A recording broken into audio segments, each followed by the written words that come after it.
Tal Hartuv. He is an Israeli survivor of she is an Israeli survivor of 2010 Hamas attack. Tal, it's heartbreaking to see what's happening on both the sides, because we are seeing a humanitarian crisis unfold. I didn't actually hear your last sentence. I do apologize. We are seeing a humanitarian crisis because it is the human cost of this war which we are discussing right now. Yes, of course. I mean, the humanitarian crisis of the hostages from all over the world being held by these barbarians is beyond belief. And the butchery of Jewish people just for being Jews, where their corpses are still strewn out all over the land of Israel. We're in total shock about this. So it's definitely a humanitarian crisis, which, excuse me, which is an interesting word of choice, because I heard your previous lady, the Palestinian lady, speaking about saying that Gaza doesn't have this and this and this. And, there was a World Relief Fund set up for Palestinian refugees called UNRWA. And they've been the recipient of billions of dollars, and they've been there for years. And I have to ask, what have they been doing with their money? Where has all their money gone? Why hasn't these innocent civilians, Palestinian civilians, been equipped with the basic human dignity that they need? Why would that be? I mean, that's really is a humanitarian crisis. And I think shame on UNRWA, absolutely shame on UNRWA. Just as a side note, I don't know what access this Palestinian lady has to the news, but we didn't start this. If I can just remind your viewers that it was on a Shabbat morning, our holy day, where these savages broke into villages, all right, and they murdered women and children. Now, I'm not quite sure what people expect, how people expect Israel to respond. I'd like to think it through with you. And I've already heard of that there are, how do you say, there's a phrase in English called whatboutism.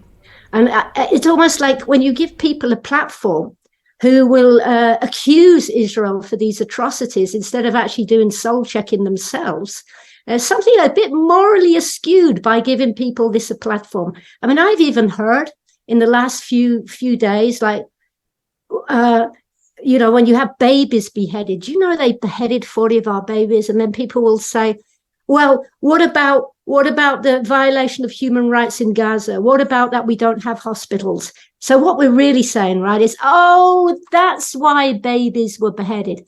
I don't buy it. And let me tell you this with all due respect, okay? I was held hostage by machete-wielding Palestinian terrorists, okay, who murdered my Christian friend in front of my eyes because they thought she was Jewish. They stabbed me 13 times. They broke 40 bones. They shouted, Allahu Akbar, and Ikhbahu al-Yod, and that lady will understand what that means. God, Allah is great, and slaughtered the Jews. They did not mention Palestine. And I'm telling you something else, if I may. I would be very happy to send some footage taken by the Israeli police when they take these people back to the scene of the crime. And they say, the interview, it's not actors, it's the real murderers. They say this, why did you choose this place? He answers, we wanted to kill. Kill who? Kill Jews. Why?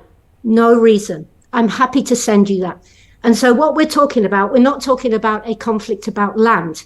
We are talking about, since the 7th century, pogroms and butcherings committed by radical Islamists on both Christian communities and Jewish communities. And yes, it's an Israeli Muslim surgeon who saved my life. I tell you another thing. I can understand how frustrating it must be for people in Gaza. I get that, because I myself was frustrated. I saw my friend murdered. That's kind of frustrating. I lost my health. I lost the dignity to provide for myself. I lost all my possessions because I couldn't provide for myself. I lost my self-respect for just having a normal kind of life and always needing help. I lost routine. I lost sleep. I lost the engaging with the mundane, and I am frustrated. I hope you can understand that. But the difference between me and these people claiming perpetual victimhood instead of taking responsibility, the difference is this. I did not take out my frustrations by pouncing on innocent Palestinians, tying them up and hacking them to death. On the contrary, I work with a Palestinian Muslim in a refugee camp. We work together. I use my own resources. Why? In order that we can teach children, help Palestinian children learn English and computer skills to equip them for life, so these filthy, heinous monsters of human beings will not take children, Palestinian children, Absolutely. and groom them for their death. Thank you so much for sharing your story, Tal Hartuv, My survivor privilege. Just of spread it 2010 around. Hamas attack.